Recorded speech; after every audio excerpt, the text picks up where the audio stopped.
What is the saddest song ever? Teardrops in Heaven. Eric Clapton, made all the worse when you know he wrote it for his deceased son. Also, I absolutely cannot listen to Soon You'll Get Better by Taylor Swift and the Dixie Chicks without dissolving into a puddle of tears. Poster just before me mentioned the one I was going to say hurt, though I still occasionally meet people who don't realize it was originally by 9 Inch Nails. Not Johnny Cash. Off the top of my head I'll add Joy Division, 24 Hours, Neutral Milk Hotel, You've Passed, Elliott Smith, Needle in the Hay, Alice in Chains, Don't Follow or Nutshell, Mount Eerie, pretty much anything by them. But the album The Crow looked at me as particularly heavy. Cancer by MCR always makes me cry, though I know it's a bit played up. Another song that always makes me cry, though I wouldn't say the lyrics themselves are particularly sad, is Father and Son by Cat Stevens, putting it under the name he used when he made the song. I just feel a lot for that very real conflict and relationship within the song. I always cry. One More Light by Linkin Park has honestly been one of the only songs to evoke such a visceral sense of despair in me. Maybe it won't be that way for others.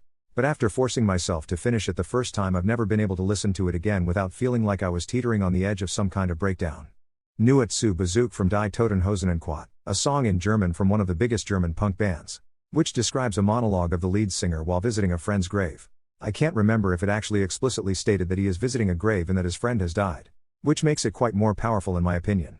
I actually avoid listening to this song, although I love it, because it's about the only song that really gets me emotionally. They type out a whole post or reply but immediately think wow no one gives a shit and delete the whole thing before posting? Yes. Except instead of deleting it all, I cut paste into the journal app I have on my phone. Not quite like this, but rather thinking, is it nice? Is it necessary? And eventually, is it true? If yes, I post. Yep, I've done that on this very sub. Every instance when I feel like opening up, I realize my life and experiences are largely inconsequential when compared to the greater scheme of things. When I do it, it's mostly because I don't want the clutter that will eventually be in my inbox. I sometimes begin typing and read it back and go, nah, that's stupid, or this will get downvotes, or the topic is 10 hours old. Nobody will ever read this, or just stop halfway because I wasn't invested in it as I thought I was before I started typing. You are lucky that this comment has made it through tongue. Yep, so many times. Sometimes I get high and I have this cool ideas popping in my brain. I think of sharing them on some platform and I write them down in the notes. Then the day after I check them again. And that's my usual reaction. Quite the inverse. Actually, more along the lines of what the fuck am I doing ? And quat. And then delete. I suppose when Reddit goes public, we may learn if all these deleted posts were recorded. Fascinating stuff. Really? Look squarely at FB /. Literally all the time. I'm reading a book. Just last night I typed out a text to my mom to tell her about the plot because I think it's a good book thus far, and I deleted the whole text because 1. My mom doesn't read, and 2. Even in person, I can tell when I'm talking to her about something in my life she stares off into space or cuts me off talking about something else entirely, not giving a damn. They think you are not alone, there's many people like you, and people who are in even worse situation than yours is just not it, as if hearing that majority of the humanity's suffering is supposed to be comforting. This is good to say to children/teens, I have found. Because many of them have such horrible self-esteem they haven't even considered that it's not their fault and that others also experience it. It doesn't work too great on adults though.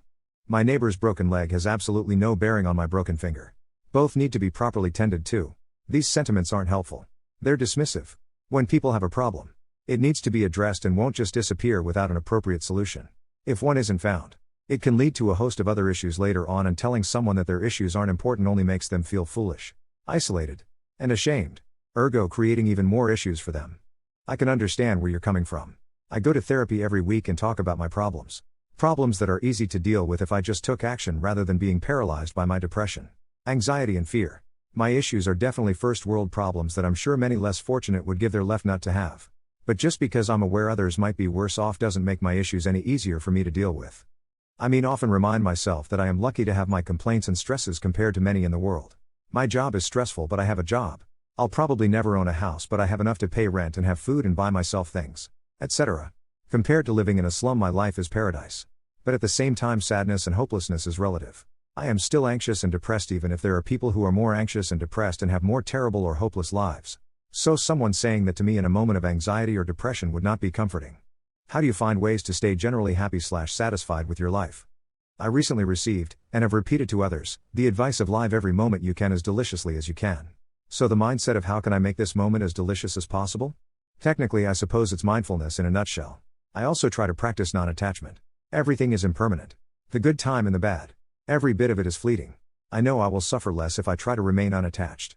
Not gripping onto slippery moments. They're all slippery moments. Edit to add, I realize these are kind of contradictory mindsets lol. The non-attachment is more so not attaching to the idea of I want this to last forever BC I know it won't. Being brave with my words is my number one. I don't bottle anything up anymore. If I feel like I'm hiding something from someone about how I'm feeling, I immediately know it's something I need to say out loud. I fully subscribe to the thought that if someone loves a fake version of you without knowing who you really are, they don't love you and you're gaining nothing from that relationship except a feeling of lying to yourself. I can feel myself growing happier and more content the closer I get to being my real, true self with my family and friends and everyone I meet. Since I realized it's my own thoughts making me unhappy, I started to see thoughts as, well, just thoughts. Electric signals produced by the brain. So I started taking my own thoughts less serious by seeing them just as what they are. Thoughts and not necessarily the truth. Also, I try not to compare myself with others but just be me. You'll always lose when you compare yourself to others because you're always comparing to people who do things better. You hardly ever compare to the people who have more troubles or issues or do less good, etc. So I try not to compare my life with others anymore.